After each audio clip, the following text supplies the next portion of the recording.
삼둥이 아빠 송일국이 안과에서 녹내장 진단을 받았다. 14일 방송된 KBS의 해피선데이 슈퍼맨이 돌아왔다에서 송일국은 삼둥이와 함께 시력검사에 나섰다. 검사 후 송일국은 녹내장 판정을 받았고 시신경 손상이 있어 보인다. 현미경상으로는 이미 80% 정도 손상된 상태다. 며 약물 치료를 안 하면 5에서 10년 사이에 실명한다.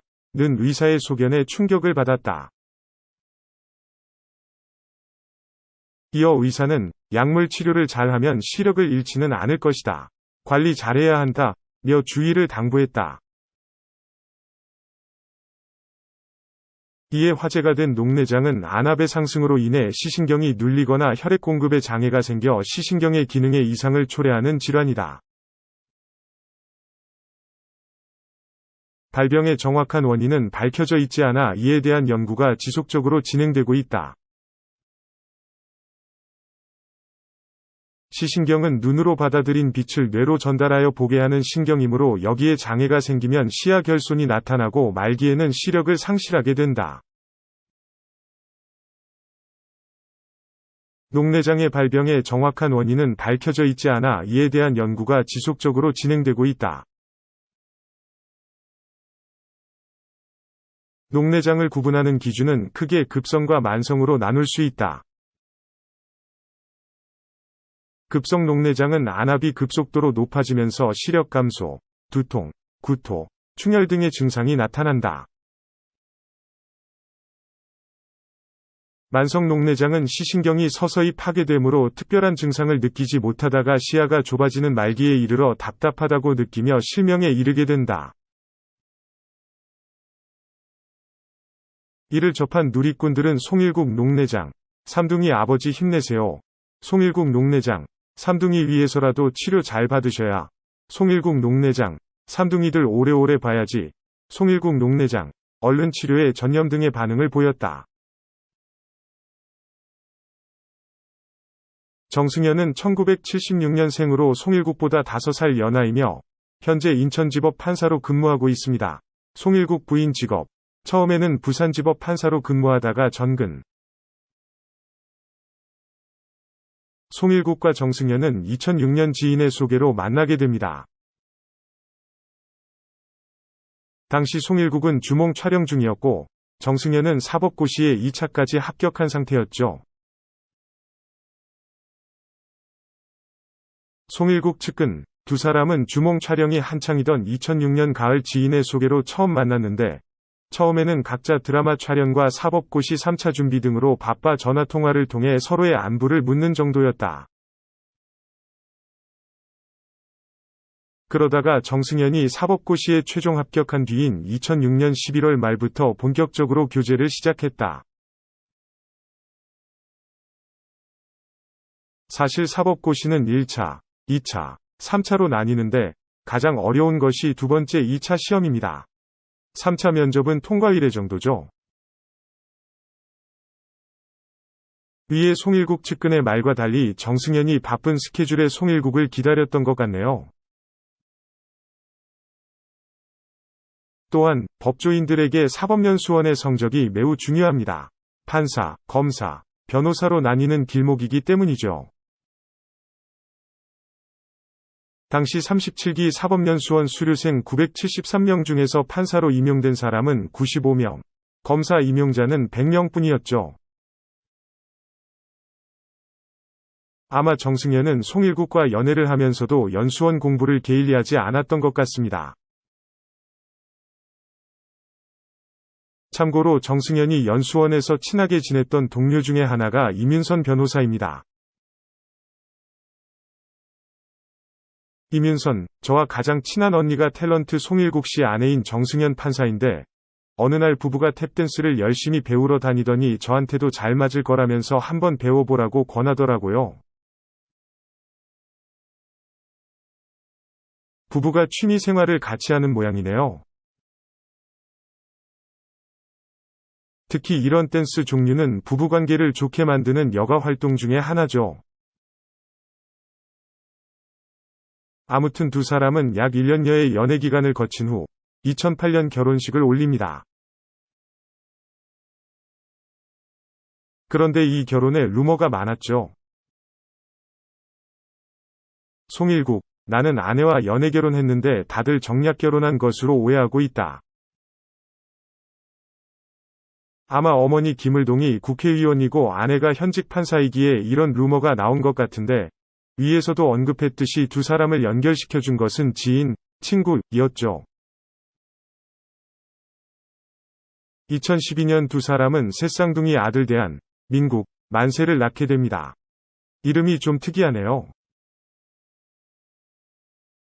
송일국, 사람들이 새 쌍둥이 하면 쉽게 생각하는데 경험해보니까 산모가 당하는 고통은 상상 초월이더라. 애들 몸무게 셋을 합하면 6kg가 넘는다. 보통 아이가 하나여도 몸에 무리가 가는데 셋이면 잘못하다가 큰 일이 날 수도 있었다. 송일국, 의사선생님이 당시 너무 걱정하셨다. 한 아이를 포기하는 일까지 고려해보라고 하셨다. 하루하루가 긴장의 연속이었다. 송일국 아내 정승현 판사는 현직 공인이기에 사진을 공개하는 것을 꺼려하고 있습니다. 이 사진의 여자는 모델이며 정승현 판사는 정면 사진은 공개하지 않고 있죠. 공인이기에 그런 입장이 충분히 이해가 됩니다. 결국 무리를 했지만 아이들을 무사히 잘 낳았네요. 이후 송일국은 아들들과 함께 슈퍼맨이 돌아왔다에 출연하면서 육아하는 모습을 보여줍니다. 그런데 송일국은 결혼 전인 2008년 1월경 폭행 사건에 연루됩니다. 바로 프리랜서 기자 김순희 사건이었죠. 김순희, 송일국이 취재하러 온 자신을 주먹으로 폭행해 치아가 3개 부러지는 등 전치 6개월의 부상을 입혔다. 김순희의 고소로 송일국은 이미지에 큰 타격을 입었고 판사 임용 예정자와의 결혼식에도 지장을 초래하게 됩니다. 판사의 결혼식에 배우자가 기소 중이면 판사의 공직생활 역시 긍정적일 수는 없으니까요. 그런데 이제까지 기자들에게 약했던 연예인들과 달리 송일국은 강경 대응합니다.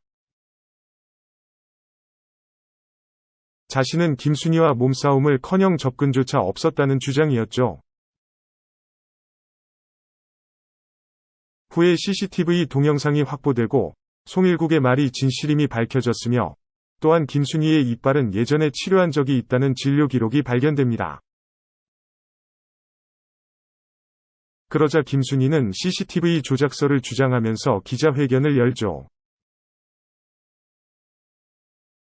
하지만 재판 결과 송일국은 무혐의가 되었고 김순희는 무고죄로 징역 1년형을 받습니다.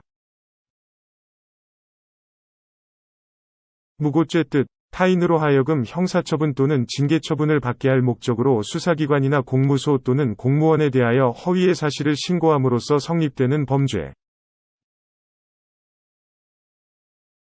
김순희는 끝까지 자신이 억울하다가 주장했지만 사실 이 사건은 너무나 명백한 사건이었습니다. 기술적으로 동영상이 조작되는 것은 불가능했을 뿐만 아니라 만약 김순희가 송일국으로부터 폭행을 당했다면 자신이 맞은 입주위를 손으로 감싸는 신용을 했어야 했습니다.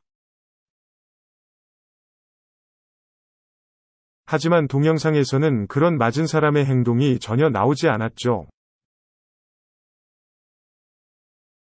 게다가 김순희는 당시 위급한 상황이었습니다. 원래 프리랜서 기자로 송일국 결혼에 대한 기사를 써주기로 여성동아와 계약을 맺은 상태였죠. 그런데 취재 대상자인 송일국이 부인의 프라이버시 등을 이유로 취재에 응하지 않자 막다른 곳에 몰린 상태였습니다. 사실 김순희는 자세한 내막을 몰랐겠지만 송일국과 정승현을 소개시켜준 지인이 위에서 잠깐 언급한 대로 머니투데이의 김모 기자였습니다. 그 김 기자 역시 송일국의 결혼에 대해서 별다른 특종 기사를 쓰지 않았죠. 만약 송일국이 어떤 기자에게 자신의 결혼 이야기를 공개한다면 그건 아마 김모 기자가 되어야 위리 있는 행동이 되었겠죠. 따라서 김순희는 몰랐겠지만 그녀가 송일국에 대한 특종 기사를 따는 것은 애초부터 불가능한 일이었습니다. 어쨌든 기자들 중에도 김순희 같은 기자가 있는 반면에 끝까지 우정을 택해서 친구들의 사생활을 보호한 김모 기자도 있습니다. 그런데 사람은 살면서 스스로를 궁지에 몰아넣는 일이 없어야 할 것 같습니다. 김순희 역시 프리랜서로 일하면서 여성동아와 송일국 결혼 기사를 송고하겠다는 불가능한 계약만 하지 않았다면 이런 거짓말과 무고를 저지르지 않았을 테니 말이죠. 마지막으로 송일국은 명문 집안 출신이기에 다른 사람보다 비난과 찬사를 몇 배나 더 받습니다. 친어머니 김을동이 새누리당 국회의원이기에 어머니의 선거운동을 돕는 것은 자식의 당연한 도리입니다.